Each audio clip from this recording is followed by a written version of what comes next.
దేవునికి స్తోత్రం. శ్రమల ధ్యానంలో ఈరోజు 35వ దినము, సోమవారము, మార్చి 30వ తేదీ. రండి, దేవుని వాక్యమును చదువుకొని క్లుప్తంగా ధ్యానించుకొని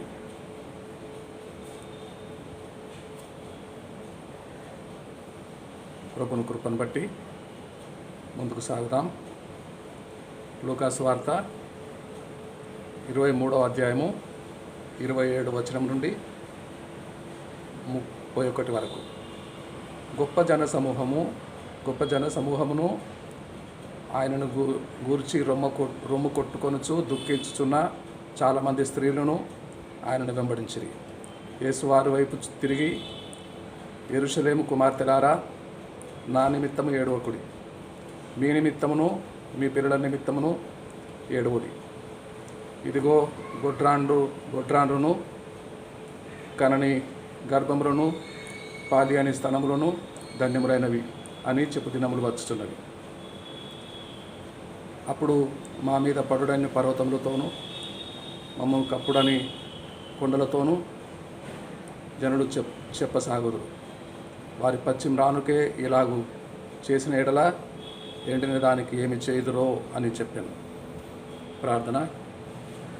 మహాపరిశుద్ధుడా, గొప్ప ప్రభువా, గొప్ప దేవా, నీ పరిశుద్ధమైన ఘనమైన నామమును బట్టి నిన్ను స్తుతించి ఆరాధించి ప్రార్థించుటకు ఈ మంచి సమయము మాకు అనుగ్రహించిన గొప్ప దేవా, నీకే వందనాలు. స్తుతులు స్తోత్రాలు. చదవబడిన లూకాసు వార్త 23వ అధ్యాయము 27 నుండి 31 వరకు చదువుకున్నాము. చదివిన భాగమును కొద్ది నిమిషాలు ధ్యానం చేసుకోబోతున్నాం. ఈ ధ్యానము మీ నామమునకు మహిమకరముగా, అంగీకారముగా ఉండునట్లును, మాకు దీవెనకరముగా ఉండునట్లును ఆశీర్వదించమని ప్రభువైన యేసయ్య ప్రశస్త నామమును బట్టి ప్రార్థన వేడుకొనుచున్నాము మా గొప్ప పరలోక తండ్రి. ఆమేన్. ప్రియులారా, గొప్ప జన సమూహమును ఆయనను గూర్చి రొమ్ము కొట్టుకొంచు దుఃఖించుచున్న చాలామంది స్త్రీలను ఆయనను వెంబడించింది. ఆయన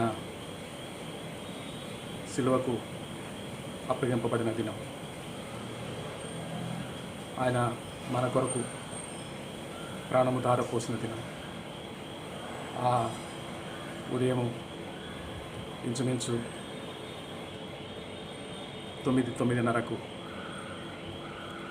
దిగంబర శరీరం కోయబడి గాయపరచబడి చీల్చబడిన మేను తల మీద ముళ్ళ కిరీటం,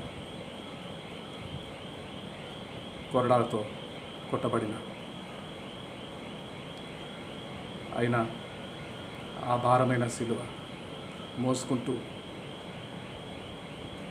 ఒక క్షణం ఆగి రొమ్ము కొట్టుకుంటూ దుఃఖిస్తూ చాలామంది స్త్రీలను వారి వైపు తిరిగి, యెరూషలేము కుమార్తెలారా, నా నిమిత్తము ఏడవకండి, మీ నిమిత్తమును మీ పిల్లల నిమిత్తమును ఏడవండి. కొద్ది దినాల కిందటే యెరూషలేములో మహిమ ప్రవేశం చేసినప్పుడు గాడిద పిల్లను ఎక్కి నీ దినమంతైనను నీవు సమాధాన సంగతులను వినిన యెడల నీకు మేలు.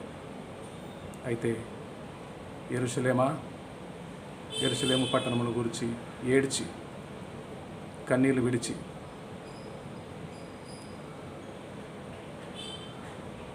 పలికిన మాట, నిన్ను చుట్టుముట్టి పట్టణమును కాల్చివేసి పడగొట్టి నీ చుట్టూ గట్టు కట్టి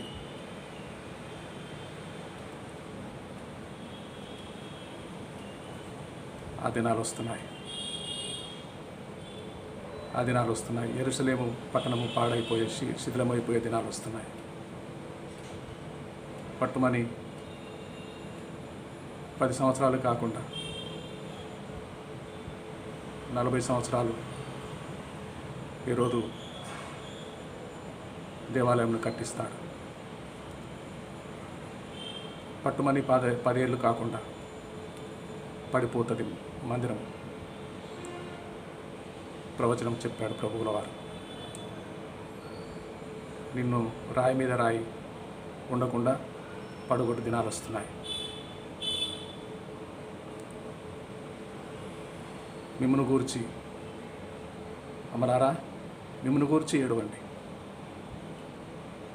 మా మీద పడుడని పర్వతములతోనూ మమ్మను కప్పుడని కొండలతోనూ మీరు చెప్పే దినాలు వస్తున్నాయి. ఆ సంగతులు జ్ఞాపకం చేసుకోండి. నా నిమిత్తము ఏడవకండి, నా నిమిత్తం ఏడవకండి. మీ నిమిత్తమును మీ పిల్లల నిమిత్తమును ఏడవండి అమలారా అని ప్రభు పలికిన మాట. ఈనాడు కూడా ప్రభువుకు జరగవలసిందేదో జరిగిపోయింది. ఆయన శ్రమపడి మరణించి 3వ దినాన తిరిగి లేచి పునరుత్థానుడై ఆకాశమందు మహామహుని కుడిపార్శ్వమందు ఆసీనుడై త్వరలో రాజులకు రాజుగా బయలుదేరి రావటానికి సిద్ధంగా ఉన్నాడు. ఇప్పుడు మనం ఏం చేద్దాం? మన కొరకును మన పిల్లల కొరకును ఏడవలసిన దినాల్లో మనం ఉన్నాం. మన కొరకును మన పిల్లల కొరకును. ఆనాడు యెరూషలేము కుమార్తెలు ప్రభుల వారి కొరకు ఏడుస్తున్నారు.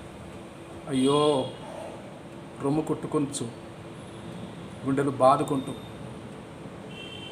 అంగలార్చుకుంటూ, దుఃఖిస్తూ ఉన్న తల్లులందరూ, అమలారా, నా కోసం కాదు, మీకోసమే ఏడవండి, మీ పిల్లల కోసమే ఏడవండి.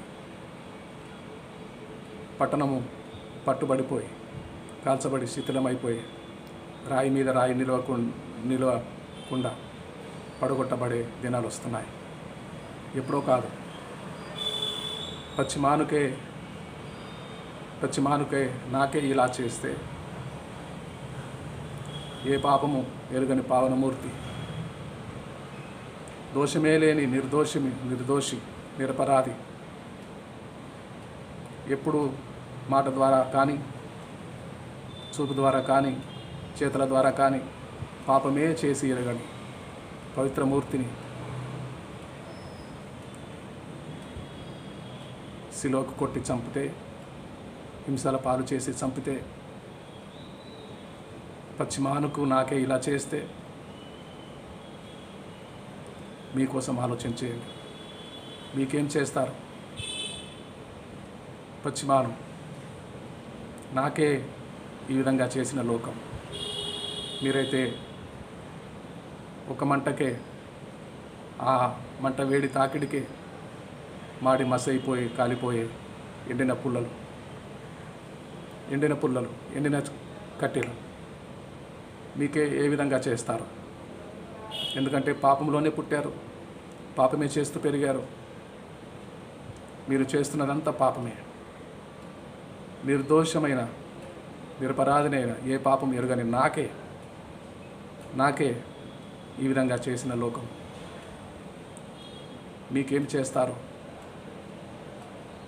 అని దయగల ప్రభు ఆ జాలిగల మాటలను యెరూషలేము కుమార్తెలతో చెప్పిన మాటలను జ్ఞాపకం చేసుకొని ఇప్పుడు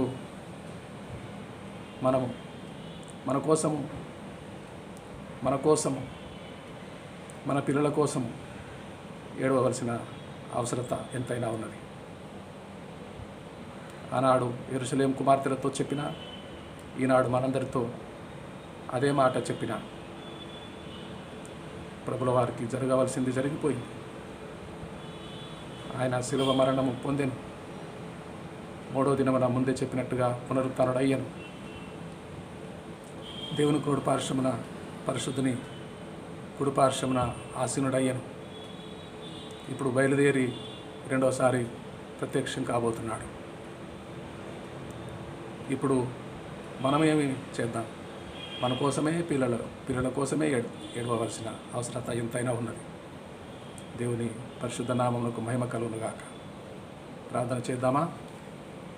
దయగల తండ్రి, పరిశుద్ధుడా, మహోన్నతుడా, ప్రభువా, యెరూషలేము కుమార్తెలతో రొమ్ము కొట్టుకొనుచు బహుగా ఏడ్చుచు ఉన్న అమ్మలందరితో, అమ్మలారా, నా కోసం ఏడవకండి, మీకోసము మీ పిల్లల కోసం ఏడవండి అని ఆనాడు చెప్పిన యెరూషలేము కుమార్తెలతో ఈనాడు మా అందరితో మాట్లాడిన మా నిమిత్తమే మేము కన్నీరు విడిచినట్టుగా మా పిల్లల నిమిత్తమే ఏడవలసిన అవసరత మాకు ఎంతైనా ఉన్నది అని జ్ఞాపకం చేస్తున్న పరిశుద్ధు దేవుని యేసు స్వామి మాటలు జ్ఞాపకం చేసుకుంటున్నాను. నీకే మహిమ, ఘనత, స్తుతి, స్తోత్రము, అధికారం, ఆధిపత్యము, మహాత్యము చెల్లించి ఈ చిన్న ప్రార్థన మా రక్షకుడు, విమోచకుడు యేసు క్రీస్తు ప్రభుల వారి పేరట సమర్పించి అడిగి వేడుకొనిచున్నాము మా గొప్ప పరలోక తండ్రి. ఆమేన్, ఆమేన్. మన తండ్రి అయిన దేవుని దీవెన, ప్రేమ, కుమారుడు యేసు క్రీస్తు ప్రభుల వారి కృపా, కనికరము, వాత్సల్యము, పరిశుద్ధాత్మ దేవుని అన్యోన్య సహవాసము, ఆదరణ, కాపుదల, నెమ్మది, క్షేమము, భద్రత ఇది మొదలుకొని మన ప్రభు రెండవసారి ప్రత్యక్షమయ్యే దినం వరకు, యుగాంత దినం వరకు, సదాకాలము సార్వత్రిక సంఘములన్నిటితో కూడా మనకందరికీ, వినవారికందరికీ తోడై ఉండునుగాక. ఆమేన్, ఆమేన్, ఆమేన్.